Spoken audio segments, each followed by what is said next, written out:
তো বস, এখন কথা হবে মোস্ট অ্যান্টিসিপেটেড ছবির সিকুয়াল, হেমলক সোসাইটির সিকুয়াল কিল বিল সোসাইটির টিজার নিয়ে, যেটা আজকে ড্রপ করা হয়েছে। ছবিটা আসছে 11 এপ্রিল। তো কেমন লাগলো এই টিজারটা? আমরা যা এক্সপেক্ট করছিলাম এই টিজারটা দেখে, যে হিন্টটা আমরা পাচ্ছি, এটা একই ফরমেশনের একই ধাঁচের একটা গল্প, কন্টিনিউয়েশন নয় সেটা, কিন্তু তাও সেটা সিকুয়াল। তো এই ছবিটাও সেরকম হতে পারে, তার কারণ এখানে ক্যারেক্টারের নাম কিন্তু আনন্দকর নয়, এখানে ক্যারেক্টারের নাম মৃত্যুঞ্জয় কর। তো এই চরিত্রটাই ডিফারেন্ট। আমি যেটা ভেবেছিলাম এই শেভ অফ করা দেখে পরমব্রতকে, যে পার্ট 1 অর্থাৎ হেমলক সোসাইটির এন্ড যেটা ছিল, যে ওই ক্যারেক্টারের আনন্দকরের লিম্ফোসাইটোপিনিয়া ছিল এবং সে বেশি দিন সার্ভাইভ করতে পারবে না, তার চিকিৎসা চলছে, এবং সেখানে কিন্তু তার মাথাটা শেভ করা এন্ডে। আমি ভেবেছিলাম ওখান থেকেই হয়তো গল্পটা কন্টিনিউ হবে, কিন্তু এখানে 13 বছর পর কি পরিস্থিতি, মেবি এগুলো দেখানো হবে না। এটা একটা অন্যই প্লট এবং অন্য একটা জার্নি বলবে, এবং শেষে একটা টুইস্ট এবং সেরকমই ডার্ক হিউমারের সাথে বিষয়টা আসবে।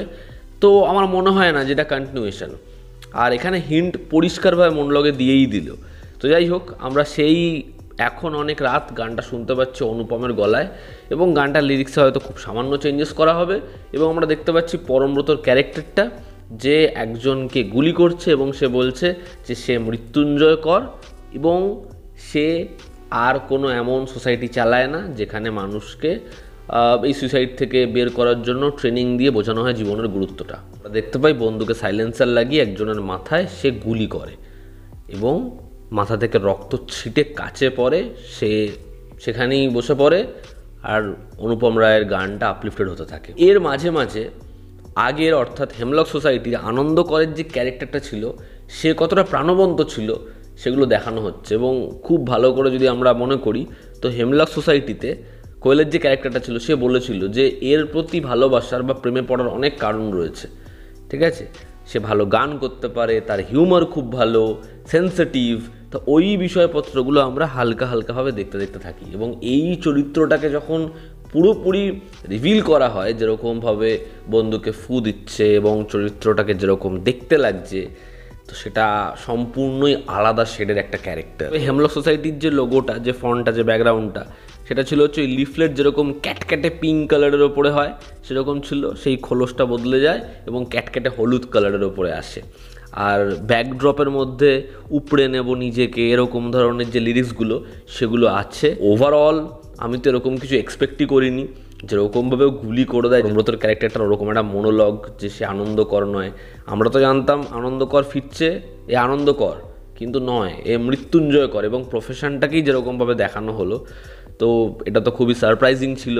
দেখো, এরকম সিকুয়াল তো আমরা প্রচুর দেখেছি যেখানে আগের পার্টের সাথে পরের পার্টের কোনো মিল নেই।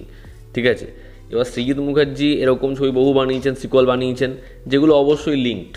ঠিক আছে, এবার দেখার এই ছবিটা গল্পটাকে কীরকমভাবে নিয়ে যায়, এদিকে কানেকশান থাকে, কোনো যোগসূত্র থাকে না, এটা সম্পূর্ণ ডিফারেন্ট স্টোরি। অন্য স্ট্রাকচারে গল্প হোক, আমার তাদের কোনো অসুবিধা নেই, আমার খালি কথা হচ্ছে ছবিটা ভালো হোক।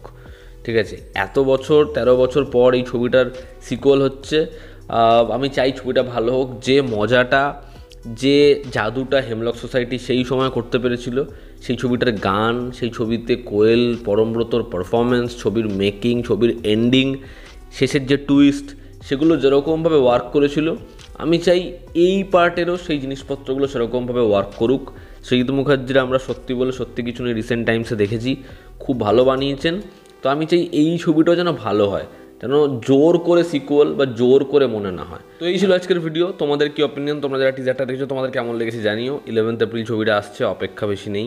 ছবিতে একটা হিউজ কাস্ট রয়েছে, দেখার প্রত্যেকের পারফরমেন্স কেমন হয়। আবার দেখা হচ্ছে, জনতা আমাদের পাশে আছে। Love you all, star, bye, take care.